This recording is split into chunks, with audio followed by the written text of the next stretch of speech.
If someone showed you this math in high school, you would have started investing the next day. Nobody did. So here it is now.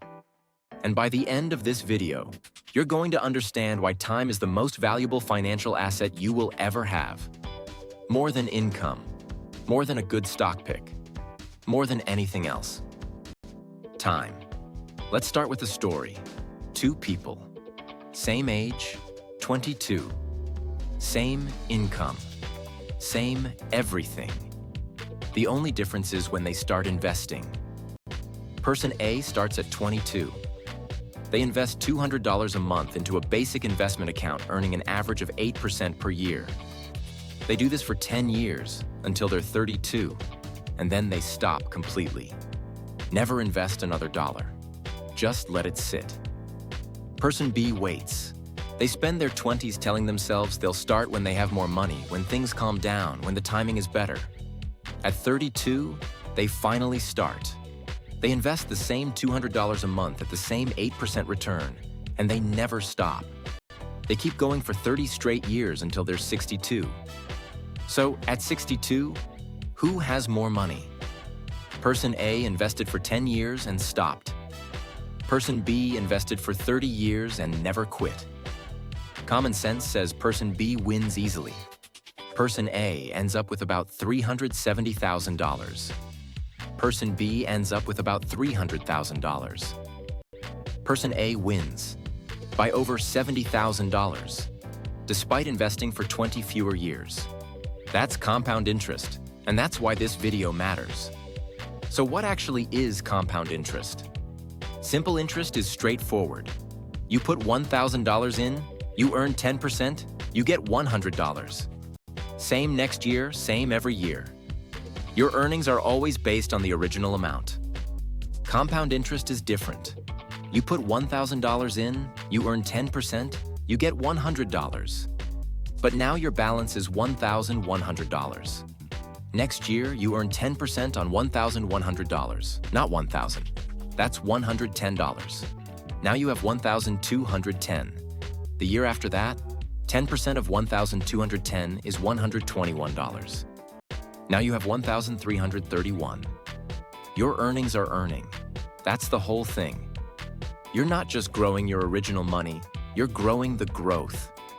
Every single year, the number you're earning a return on gets bigger, which means the return gets bigger, which makes the number bigger again. It snowballs. In the early years, this feels slow, almost invisible. But give it enough time, and it becomes something that doesn't feel real. Let's look at the numbers that are hard to believe. Say you're 22 and you invest $5,000 right now, one time. You never touch it, never add to it, just let it sit in an investment account averaging 8% annual returns. At 32, it's worth about $10,800. At 42, it's worth about $23,300. At 52, it's worth about $50,300. At 62, it's worth about $108,600. One $5,000 investment becomes $108,600 in 40 years. You didn't do anything. You didn't pick stocks. You didn't watch the market. You didn't make a single decision after that first one. Time did all the work. Now imagine doing that every year.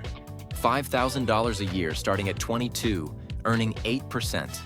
By 62, you'd have nearly $1.4 million. From $5,000 a year, roughly $13 a day.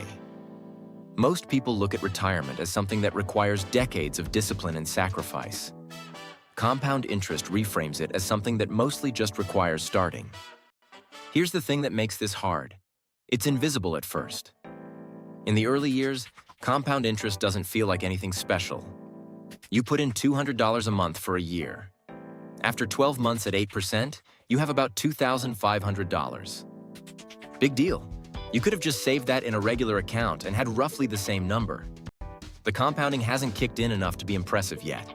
This is where most people give up or never start, because the math doesn't feel real when the numbers are small.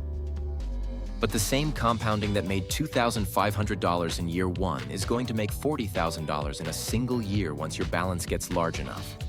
The engine is running the whole time. You just can't feel it yet. Think of it like a snowball rolling down a hill. The first few feet, it barely picks up anything. But by the time it reaches the bottom, it's enormous. The growth rate was always the same. It just needed distance. The mistake is judging the snowball at the top of the hill. Now let's put a real number on what waiting actually costs you.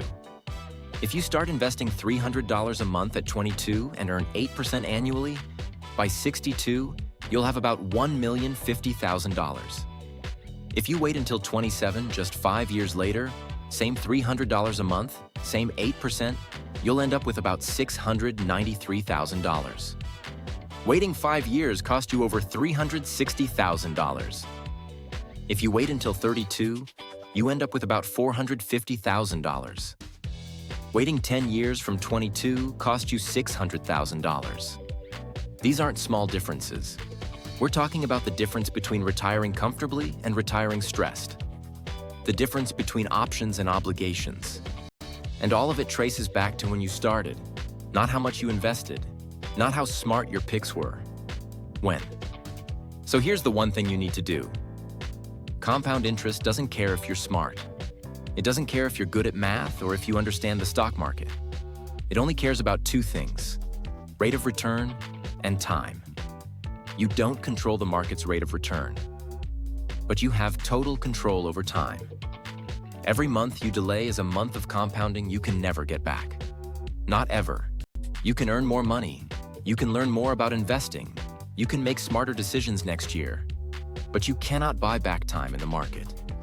So the only move that matters right now is starting. Not perfectly. Not with a lot of money, just starting. Open an account, move whatever you can, and let the math do what it does. The version of you at 60 will either thank you for this or wish you had done it sooner.